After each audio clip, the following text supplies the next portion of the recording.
মাহফিলে জানাচ্ছেন কপাল বড় ভালো।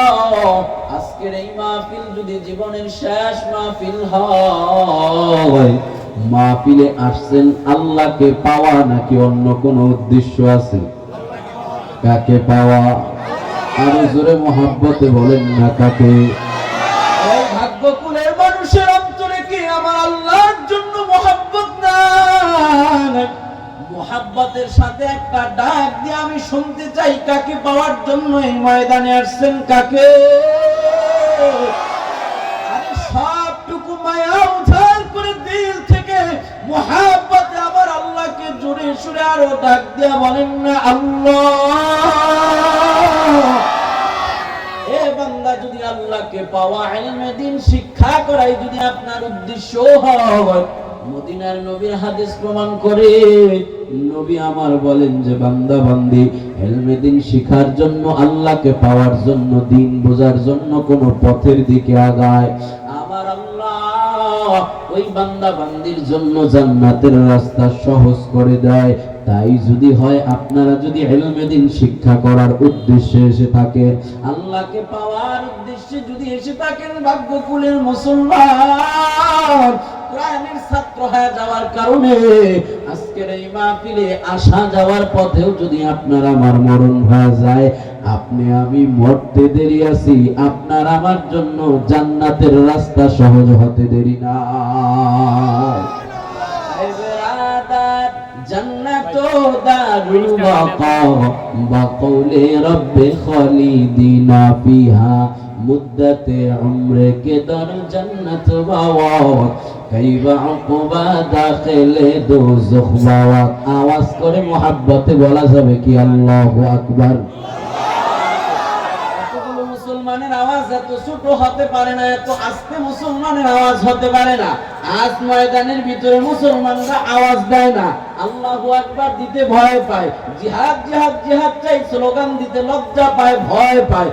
এই জন্য নাস্তিক মুরতাদ বেঈমান বেদাতীরা মাঠ দখল করে বসে আছে, মুসলমানের নবীকে গালি দেয়, মুসলমানের নবীর দাড়িকে ছাগলের দাড়ির সাথে তুলনা করে, মুসলমানের নবীকে মরুভূমির ডাকাত বলে গালি দিতে সাহস পায়।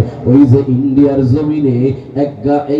জমিনে আমার নবীকে একটা ধর্মগুরু, আমার নবীকে হিন্দুদের ধর্মগুরু, আমার নবীকে জালেম বলে গালি দিয়েছে, একমাত্র কারণ মুসলমানরা ময়দানে জিমে গেছে, বিড়ালের ভূমিকা পালন করতেছে, এজন্য ইসলামের শত্রুরা ময়দানে মাথা চাড়া দিয়ে উঠছে। ঠিক কিনা বলে? ভাগ্যকুলের মুসলমান, মুসলমানের ইতিহাস আছে, ঐতিহ্য আছে। মুসলমানেরা নারায়ে তাকবীর আল্লাহু আকবারের ধ্বনি দিয়ে বাংলার জমিন থেকে তাসলিমাকে বিতাড়িত করেছে। নারায়ে তাকবীর আল্লাহু আকবারের ধ্বনি দিয়ে হাইকোর্টের সামনে থেকে মূর্তি সরাতে বাধ্য করেছে। মুসলমান নারায়ে তাকবীর আল্লাহু আকবারের আওয়াজ দিয়ে পর্দার বিরুদ্ধে আইন বাতিল করতে বাধ্য হয়েছে। আজকে নাস্তিক মুরতাদেরা আমার নবীকে গালি দেয়, কাদিয়ানীরা আমার নবীর খতমে নবুয়তের চেয়ার নিয়ে টানাটানি করে। মুসলমান যদি তাদের ঐতিহ্য ফিরে ঈমানি চেতনা নিয়ে আবারও নারায়ে তাকবীর আল্লাহু আকবারের ধ্বনি দেয়, নাস্তিক মুরতাদ বেঈমানেরা ইসলামের শত্রুরা এদেশ থেকে পালাইবার টাইম পাবে না। ঠিক কিনা? আওয়াজ করে। এজন্য ময়দানের ভিতরে আওয়াজ দিতে হবে, আওয়াজ। ও মুসলমান, ময়দানের মধ্যে আল্লাহু আকবারের আওয়াজটা দিবেন দুই কারণে, জোরে জোরে, আস্তে না জোরে। পিছনের ভাইরা দিয়ে কোনো কথাই কয় না, ব্যাপার কি?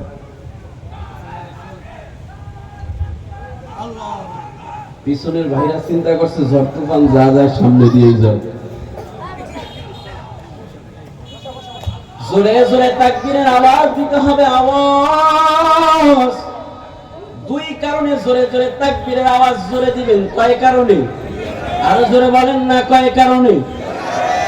এক নম্বর কারণ, তাহাজ্জুদের সময় হযরতে আবু বকর ওমর দাঁড়া দাঁড়া তাহাজ্জুদের নামাজের তেলাওয়াত করতেছে।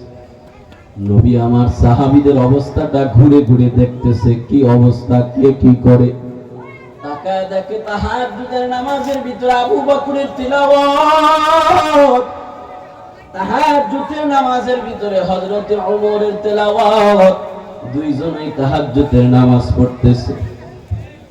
তবে আবু বকরের তেলাওয়াত আস্তে আস্তে, ওমরের তেলাওয়াতটা একটু জোরে জোরে। ফজরের নামাজের পরে মসজিদে নববীতে নবী আমার দুইজনকেই ডাকলেন, আবু বকর ওমর। দুইজনেই তাহাজ্জুদের নামাজ আদায় করলেন। তবে দুইজনের তেলাওয়াতের অবস্থাটা একটু ভিন্ন ছিল। ও আবু বকর, আপনি দেখেছি তেলাওয়াতের আওয়াজ বড় আস্তে আস্তে দিয়েছেন, ওমর জোরে জোরে তেলাওয়াত করেছে। আবু বকর, আমি আপনার কাছে জানতে চাই আস্তে আস্তে তেলাওয়াত কেন করলেন, ওমরই বা কেন জোরে জোরে তেলাওয়াত করলো? আবু বকর ডাক দিয়ে কয়, পয়গম্বর, আস্তে আস্তে তেলাওয়াত করার আমি আবু বকরের দুইটা কারণ। এক নম্বর কারণ, তেলাওয়াত আস্তে করি আর জোরে করি, মনে মনে করি না কেন যেই আল্লাহর জন্য তেলাওয়াত করতেছি, আমার আল্লাহ এমন আল্লাহ, আমি আবু বকর আস্তে আস্তে কেন যদি মনে মনে তেলাওয়াত করি তারপরেও আমার আল্লাহ শুনতে পায়, ঠিক কিনা বলে? ইন্নাল্লাহা সামিউন বাসীর।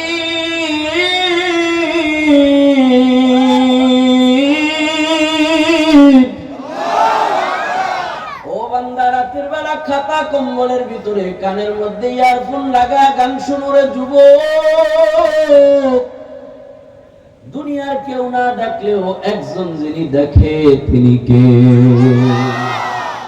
গোপনে গুনাহ করি, কেউ জানে না, কেউ দেখে না। রাতের বেলা চর্ম চক্ষুগুলো ঘুমায়, কিন্তু আমার আল্লাহ তো এমন আল্লাহ, লা তাখুযুহু সিনাতুন ওয়ালা নাওম। আমার আল্লাহ ঘুমায় না, আমার আল্লাহর ঘুমের ভাব আসে না, তন্দ্রাও দেয় না। আবু বকর ডাক দিয়া কয়, নবী গো, এমন আল্লাহর জন্য তেলাওয়াত করি, আল্লাহ তো আস্তে বললেও শুনে আমি আস্তে তেলাওয়াত করেছি। আরেকটা কারণ হলো আবু বকর নরম মানুষ, নরম জবাব। আরেকটা কারণ হলো আমার তেলাওয়াতে যেন কারো ঘুমের ডিস্টার্ব না হয়, এজন্য আমি আস্তে আস্তে তেলাওয়াত করি। নবী আমার ওমরকে ডাক দিয়া বলে, হযরত ওমর, আবু বকর আস্তে তেলাওয়াত করার কারণ জানিয়েছে। হে ওমর, আপনি তো বড় জোরে জোরে তেলাওয়াত করছেন গো ওমর, বলেন কেন জোরে জোরে তেলাওয়াত করছেন? ওমর ডাক দিয়া কয়, পয়গম্বর, আবু বকরের মতো আমারও জোরে জোরে তেলাওয়াত করার দুইটা কারণ। এক নম্বর কারণ, ও পয়গম্বর, এই তাহাজ্জুদের সময়টা বড় দামি সময়। এই সময় আমার আল্লাহ রহমত নিয়ে প্রথম আসমানে আইসা বান্দারে মুহাব্বত করে ডাকতে থাকে, আলা আমি মুস্তাগফিরিল ফাগফির লাহু। এই বান্দা গুনাহ করেছো, কে আছো? আয়া আয়া, আমি আল্লাহর কাছে গুনার জন্য ক্ষমা চাই, আমি আল্লাহ তোর গুনাহ খাতা ক্ষমা করে দিব। সারাদিন এদিক ওদিক দৌড়াইছো, আমি আল্লাহকে ভুলে গিয়েছো, বান্দা আয় আয় আয়, আমি আল্লাহর কাছে ক্ষমা চা, আল্লাহকে ডাক, আমি আল্লাহ তোর ডাকে জবাব দিয়ে তোর গুনাহগুলো ক্ষমা করে দিব। এ বান্দা, রিজিকের বড় অভাব, এ বান্দা মাখলুকের মুহতাজ না হয়া আল্লাহ ডাকতেছে ভোর রাতে, আমি আল্লাহর কাছে চাও, আমি আল্লাহ তোর রিজিকের অভাব দূর করে দিব। বল কি হাজত আছে, আমি আল্লাহর কাছে বল। ওমর ডাক দিয়া কয়, পয়গম্বর, এত কঠিন একটা সময়, যেই সময় আমার আল্লাহ রহমত নিয়ে প্রথম আসমানে আইসা বান্দারে ডাকতেছে, আমি ওমর চাই না আমি একাই তাহাজ্জুদের নামাজে দাঁড়াইয়া আল্লাহর সাথে সম্পর্ক করব, বরংস জোরে জোরে তেলাওয়াত করেছি এই জন্য যাতে করে আমার তেলাওয়াতের আওয়াজ শুই না অন্য মানুষের ঘুম ভাঙ্গা যায়, সেও বুঝতে পারে তাহাজ্জুদের সময় হয়েছে, ওই বান্দাটাও যেন আমার তেলাওয়াতের আওয়াজ শুনে জাগ্রত হয়ে তাহাজ্জুদের নামাজে দাঁড়া যায়, বান্দার সাথে আল্লাহর সম্পর্ক হয়ে যায়। আমার তেলাওয়াতের কারণে বান্দাটা যেন আল্লাহর সাথে সম্পর্ক কায়েম করতে পারে, এজন্য জোরে জোরে তেলাওয়াত করেছি।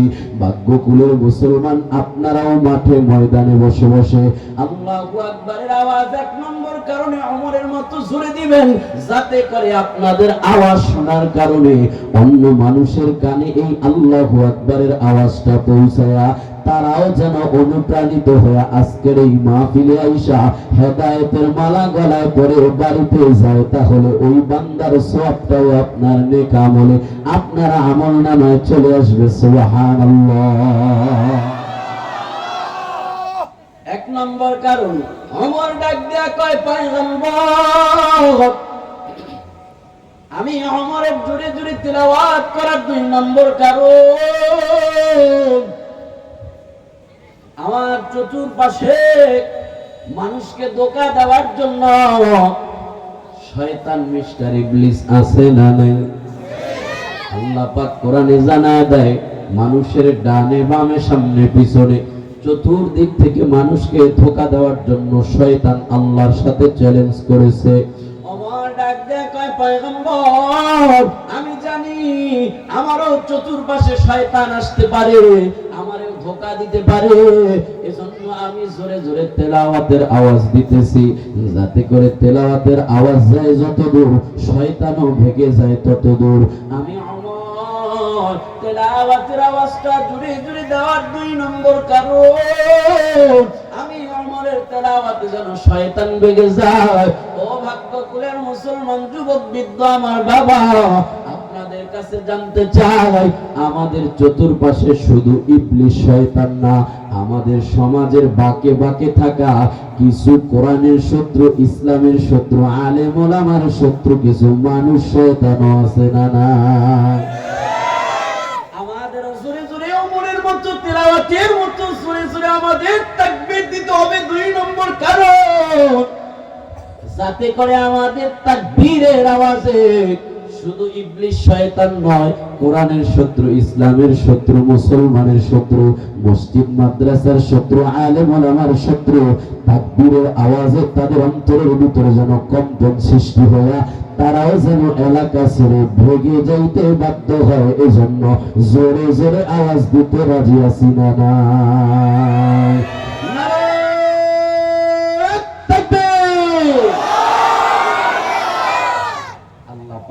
সবার তাকবীর গুলা কবুল করুক, জোরে বলেন আমিন। আর জোরে মোহাব্বতে বলেন আমিন। কষ্ট হয়? আলোচনা চলবে, সামনে আগাবো। মুহতারাম হাজিরিন, আমি কোরআনুল কারীমের যে আয়াত তেলাওয়াত করেছি আপনাদের সামনে, রাসূলের অসংখ্য হাদিস থেকে ছোট্ট একখানা হাদিসের টুকরা তেলাওয়াত করেছি। আয়াত আর হাদিসের সমন্বয়ে আর স্বল্প সময়ে আমাদের সকলের নয়নের মণি, সকলের শ্রদ্ধাভাজন পীর সাহেব মধুপুরী হুজুর আসার আগ পর্যন্ত আপনাদের ধৈর্য অনুযায়ী স্বল্প সময় কথা বলবো, যদি আল্লাহ তৌফিক দান করে। আপনারা যদি ধৈর্য সহকারে বসেন, রাজি আছেন সবাই ইনশাআল্লাহ? অনেকের আব্বা আম্মা কবরে চলে গেছে, দাদা দাদি এলাকার অনেক মুরব্বী নাই, তাদের জন্য একটু দোয়া করার দরকার আছে না নাই? পীর সাহেব হুজুর আসবে, হুজুরের সাথে বরকতি হাতের সাথে হাত মিলিয়ে আমরা সবাই আত্মীয় স্বজনের জন্য কান্নাকাটি করে দোয়া করে তারপরে শেষ পর্যন্ত থেকে বাড়িতে যাব। রাজি আছি? সবাই থাকবেন ইনশাআল্লাহ? সবাই থাকবেন? দেখি কে কে থাকবেন না। মুরব্বী, ও আবার মুরব্বী তো পাওয়া যাবে না, বাসান তখন তো আবার সমস্যা, কত যে সমস্যা। বাজান যে হাত উড়াইলেন কি থাকবো না? আমার বরাবর একবারে। আপনারা হাত উড়াইলেন কেন? থাকবেন না? থাকবো থাকবো, বোঝে নাই? হ্যাঁ, আরে না বোঝে নাই, না বুঝছে, কিন্তু হাত থাকবে না এজন্য উঠায় না।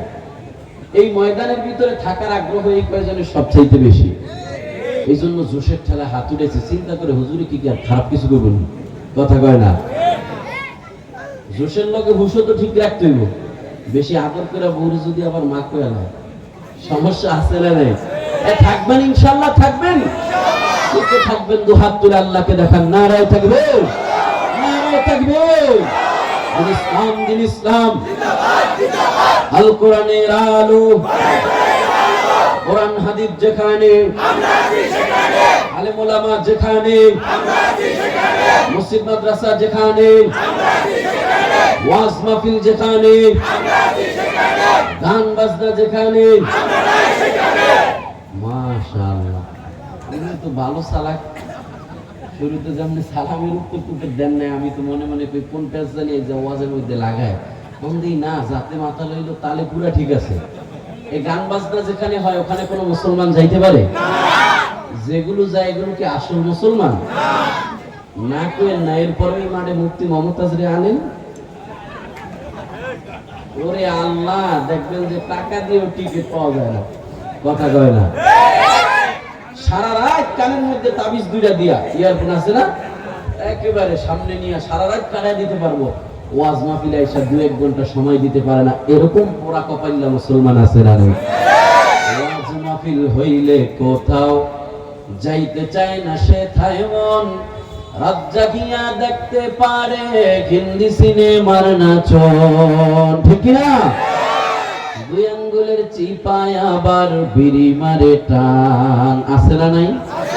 2 আঙ্গুলের চিপায় আবার বিড়ি মারে টান। ওরা কেমন মুসলমান, ওরা কেমন মুসলমান, বলেন ওরা কেমন মুসলমান, ওরা নামাজেরই বললে কথা দেখায় কত অজুহাত, মাথা ব্যথা পায় ব্যথা আরো নাকি গিরায় বা।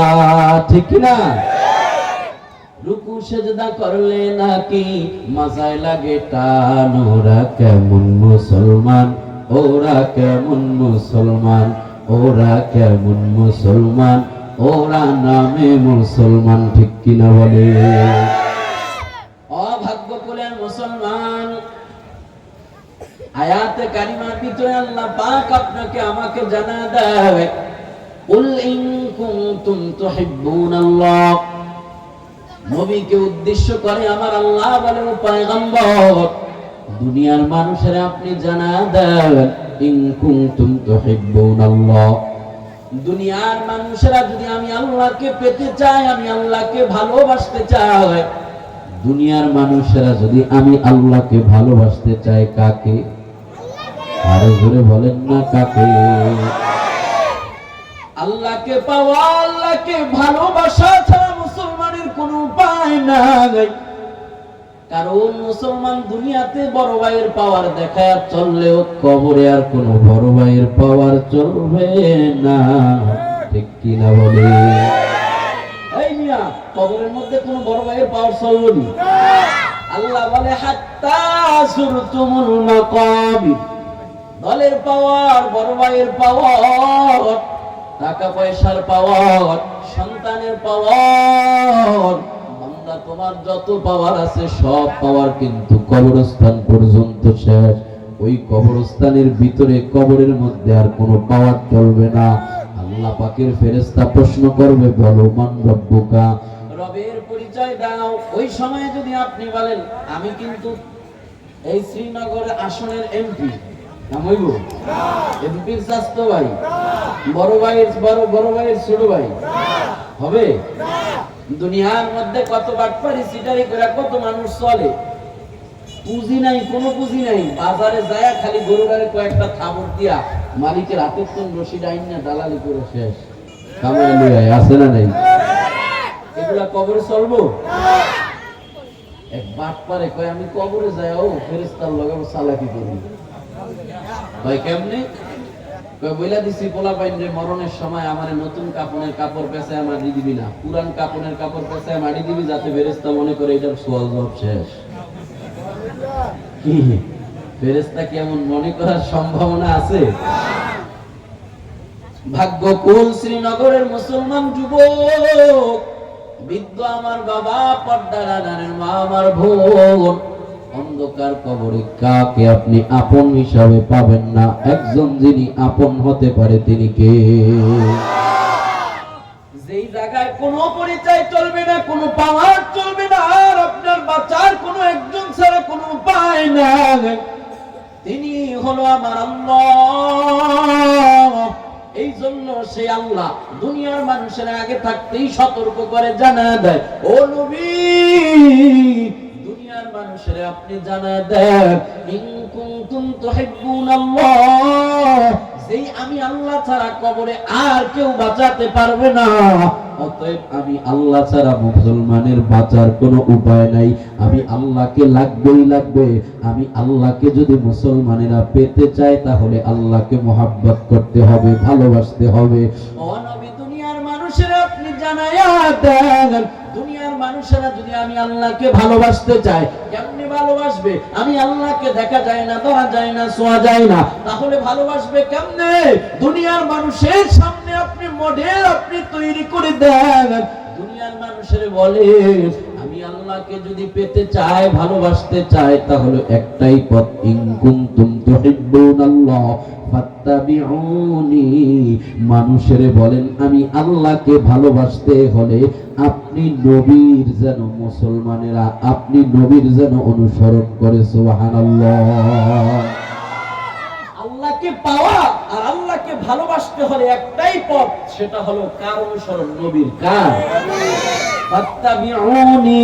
ও নবী, আপনি জানায়া দেন আল্লাহকে পেতে হলে আমি নবীর অনুসরণ করো। নবীর অনুসরণ কেমনে করবা? আয়াতের ব্যাখ্যা মুফাসসিরিন ইকরাম বলেন উম্মতের উপরে নবীর 4টা হক আর অধিকার রয়েছে। হক আর অধিকার। ও মুসলমান, যদি কোনো উম্মত নবীর এই 4টা হক আর অধিকার আদায় করে দেয়, তাহলে ওই উম্মতটা সত্যিকারে নবীর অনুসরণ করবে। আর যেই উম্মতটা সত্যিকারে নবীর অনুসরণ করবে, ওই উম্মতটাকে আমার আল্লাহ জানায় দেয় ইউহিব্বুকুমুল্লাহ। আল্লাহকে ভালোবাসার আশায় যে নবীর সত্যিকারে অনুসরণ করেছে, আমি আল্লাহ স্বয়ং নিজে ওই উম্মতের ভালোবাসতে শুরু করে দে। এ মুসলমান, চাপা নয়, চাপা নয়, মুখের বানানো কথা নয়। স্টেজিয়ান মঞ্চে আমার চাইতে কত বড় বড় আলেম বসারে ভাই, যাদের ছাত্র হওয়ার যোগ্য হয়তো আমি না। ভুল হলে অবশ্যই তারা আমারে ধরায়া দিব, অবশ্যই আমার জবান বন্ধ করে দিব, আমারে থামায়া দিব। আল্লাহকে যদি ভালোবাসতে চান, আল্লাহকে যদি পাইতে চান, নবীর অনুসরণ ছাড়া কোনো উপায় নাই। আর সাহাবা একরাম তাই করেছে, নবীর পদাঙ্ক অনুসরণ করেছে, সম্পূর্ণ পূর্ণরূপে পদাঙ্ক অনুসরণ করে আবু বকর সিদ্দিক হয়ে গেছে।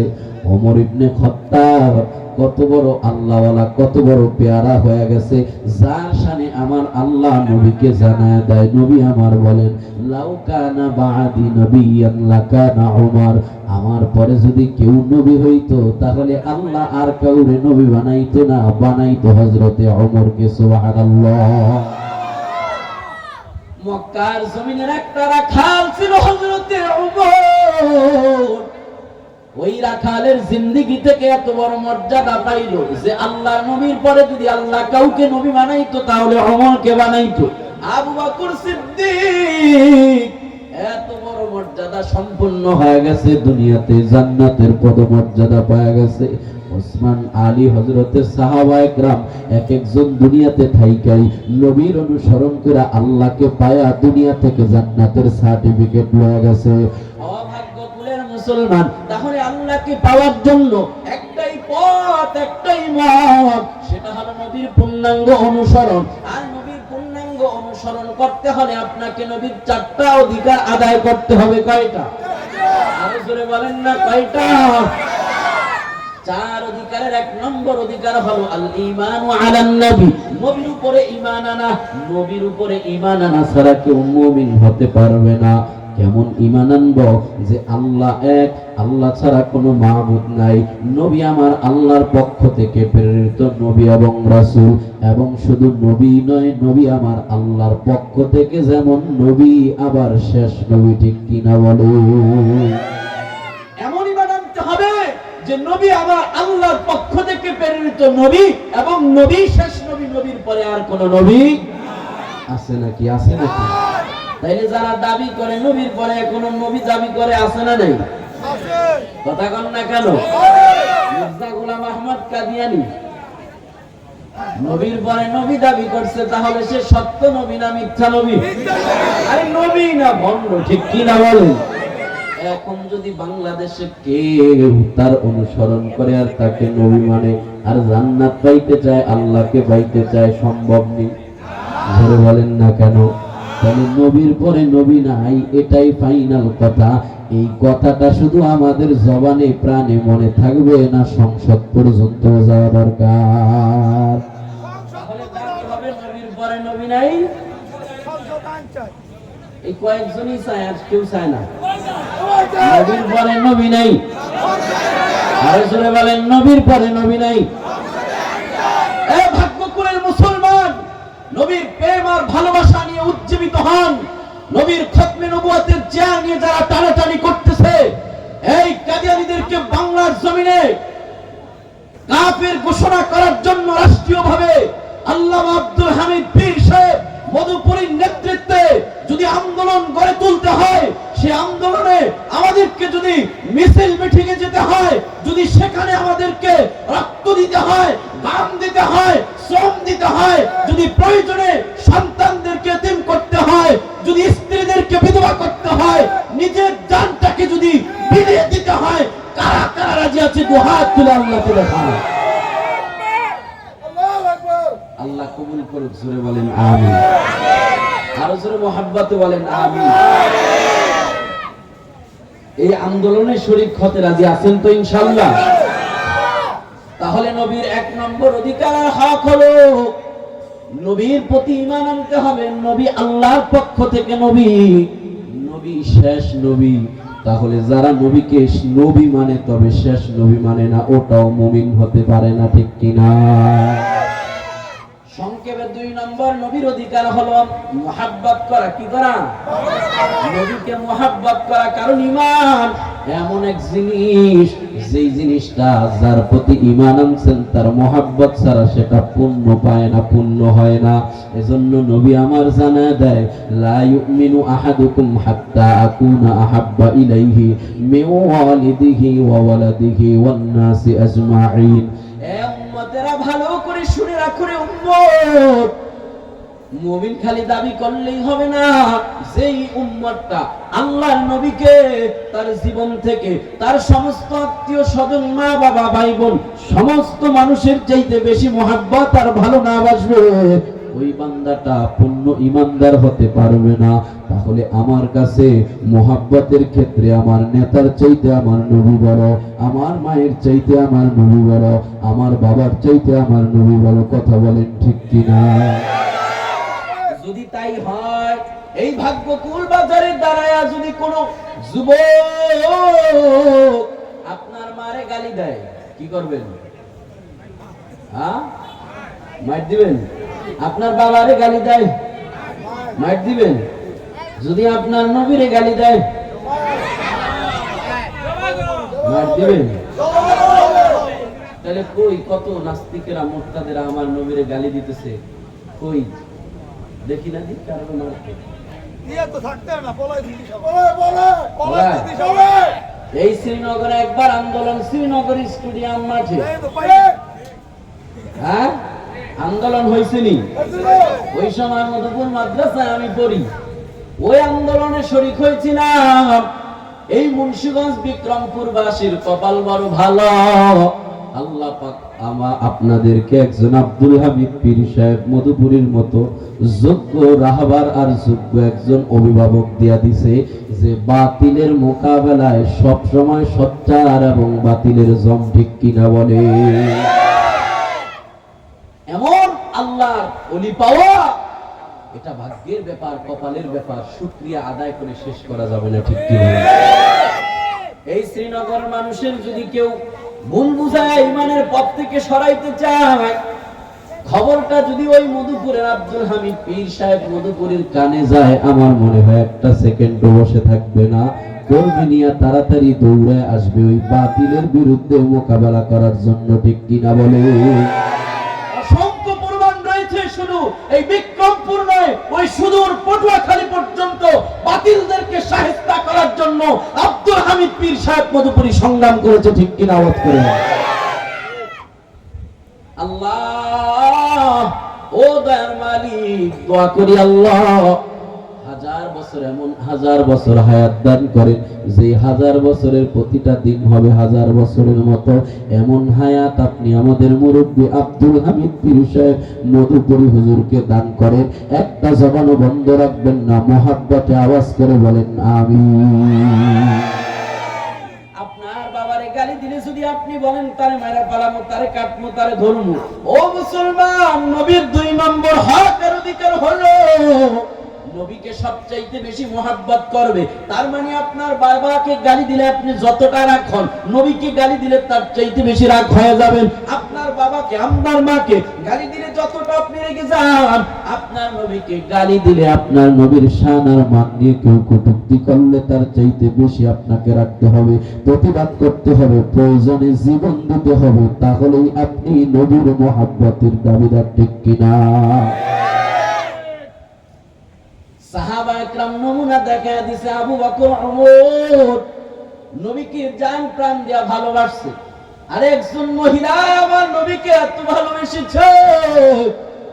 ইসলামের শুরু জমানায় দাওয়াতের যে অবস্থাটা ছিল, নবীর উপরে যখন নাকি নবুয়ত প্রাপ্ত হয়েছে, ওই সময় গোপনে গোপনে দাওয়াত দেওয়ার অবস্থাটা কত ভয়াবহ আর কঠিন। হযরতে আবু বকর একদিন নবীকে বলে, পয়গম্বর, আমাদের আল্লাহ সত্য, আমাদের নবী সত্য, কোরআন সত্য, সব সত্য, তাহলে আমরা কেন গোপনে গোপনে দাওয়াত দিব? এবার প্রকাশ্যে দাওয়াত দিতে চাই।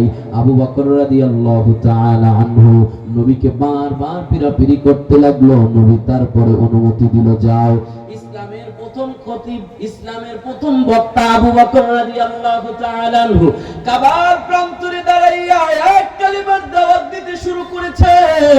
অমনিভাবে কাফের গোষ্ঠীর আবু বকরের উপরে তুফানের মতো মাইর আরম্ভ করেছে। এমনকি কিতাবের ভিতরে লেখে, কাঠের খড়ম দিয়া, অর্থাৎ জুতার খড়ম দিয়া আবু বকরের চেহারায় এতটা আঘাত করেছে, হযরতে আবু বকরের চেহারাটা বিকৃত করে ফেলেছে। আবু বকরের চেনা যায় না, আবু বকর বেহুশ হয়ে গেছে।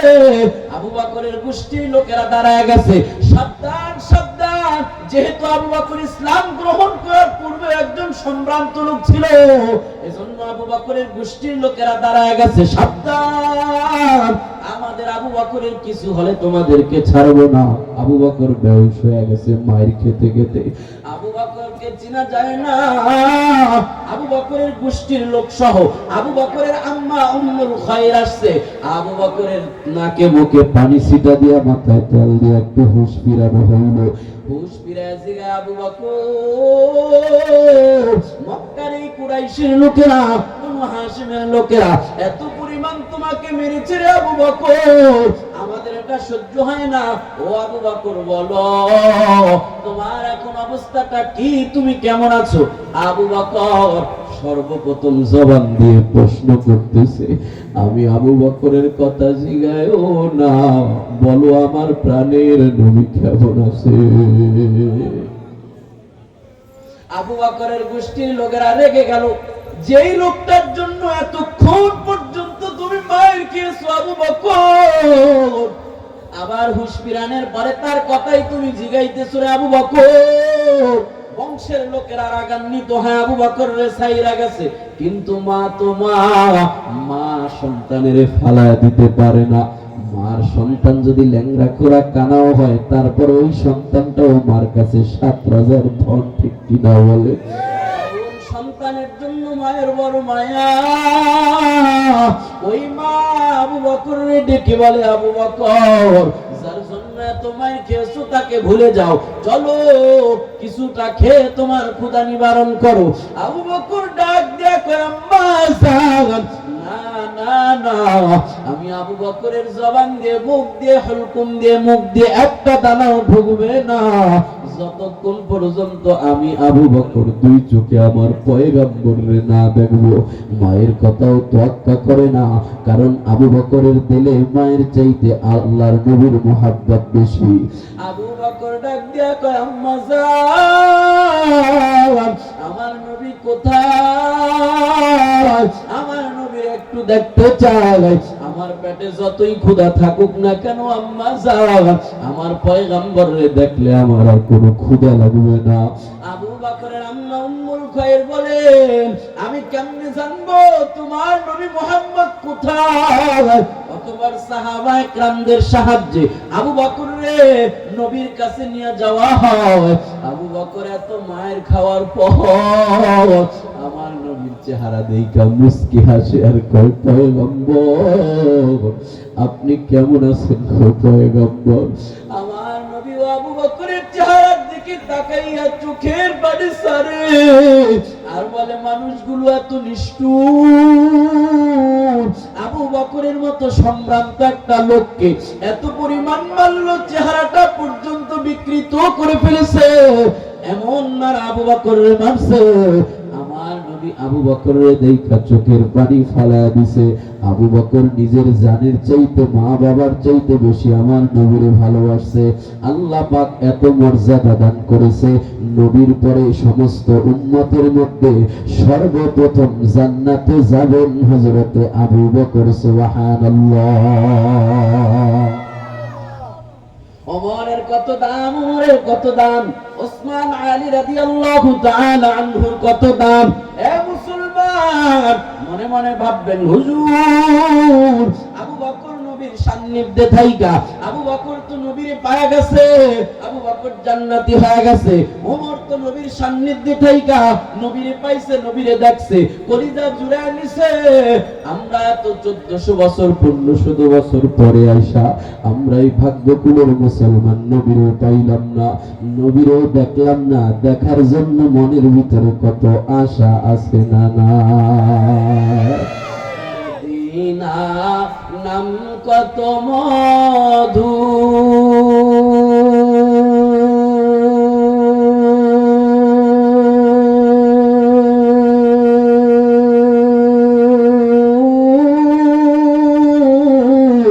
মদিনা আর যে কত দূর, ওই মদিনা যাওয়ার জন্য মন, ওই মদিনায় যাওয়ার জন্য মন বাদা মানে না। মদিনা যাইতে পারলাম না, মদিনা দেখতে পারলাম না, মদিনা যাইতে পারলাম না, মদিনা দেখতে পারলাম না। আমি অসহায় তাই এত দূরে রই, অসহায় তাই এত দূরে রই, শুধু সালাম জানাই, মদিনা যাইতে পারলাম না, মদিনা দেখতে পারলাম না। মদিনায় যেতে মন চায় কি চায় না? অভাগ্য কুলের মুসলমান, মনের ব্যথা আমাকে জিজ্ঞেস করতে পারেন, হুজুর আবু বকর নবীর জামানায় ছিল, নবীরে পাইছে, নবীরে দেখছে, নবীর সাথে উঠা বসা করেছে, আবু বকর নবীর দেখা মন প্রাণ জুড়াইছে, ওমর নবীর সাথে থাইকা নবীর সান্নিধ্য পায় জান্নাতি হয়ে গেছে। ওই যে কালো হযরতে বেলাল, ওই হাবশী বেলাল আমার নবীকে পাইয়া এত দামি হয়ে গেছে, বেলাল জমিনে হাঁটলে বেলালের হাঁটার পাওয়াজ আল্লাহর আরশে আজিম জান্নাতের মধ্যে হয়। সুবহানাল্লাহ।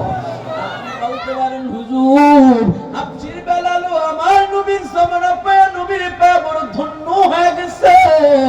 ও হুজুর, 1400 বছর পরে আইসা আমরা ভাগ্যকুলের মুসলমান নবীরে পাইলাম না, নবীর সান্নিধ্য পাইলাম না। আবু বকর নবীর পাশে শুয়ে রইছে, ওমর নবীর পাশে শুয়ে রইছে, ওসমান আলী নবীর বন্ধু হয়ে গেছে। আমরা তাহলে কি পেলাম? আমাদের কেউ নবী আপনার আমাদের কেউ নৈরাশ করেন নাই। আরে উম্মতের জন্য নবী আমার কত পাগল জানেন না রে মুসলমান। জন্মের পরে থেকে নবী আমার উম্মতের জন্য কান্না আরম্ভ করেছে, এখনো পর্যন্ত মদিনায় শুয়া শুয়া কাঁদে। ইসরাফিলের সিংহার পর কিয়ামতের ময়দানে নবীকে যখন উঠাবে কবর থেকে, রওজা থেকে, তখন সর্বপ্রথম যখন উঠাবে নবী তখনও আমার উঠবে, তবে উম্মতের জন্য কাঁদতে কাঁদতে উঠবে, আইনা উম্মতি আইনা উম্মতি।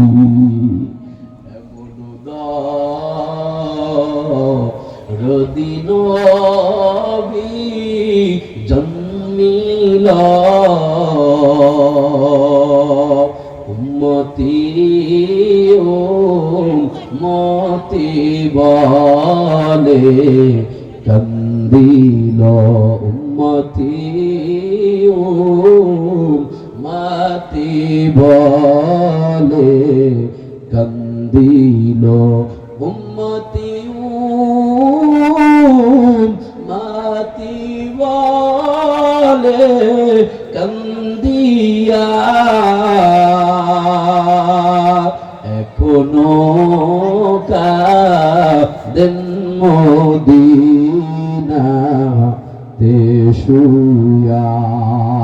যেই নবী উম্মতের জন্য এত কাঁদে, তাহলে আবু বকর ওমরকেই কাছে টাইনা নিল। এই 1400 বছর পরে এসে যেই নবীর উম্মতগুলো নবীর প্রেমে পাগল হবে, ওই উম্মতগুলা কি করবে? নবী আমার আপনাকেও বলে নাই, আবু বকর তো নবীর জামানার হইয়া নবীকে পাইছে, নবীর সাথে জান্নাতে যাইতে পারবে। আর আপনি 1400 বছর 1500 বছর পরে আইসাও নবী আমার আপনার আমার ব্যাপারে কি বলেন জানেন?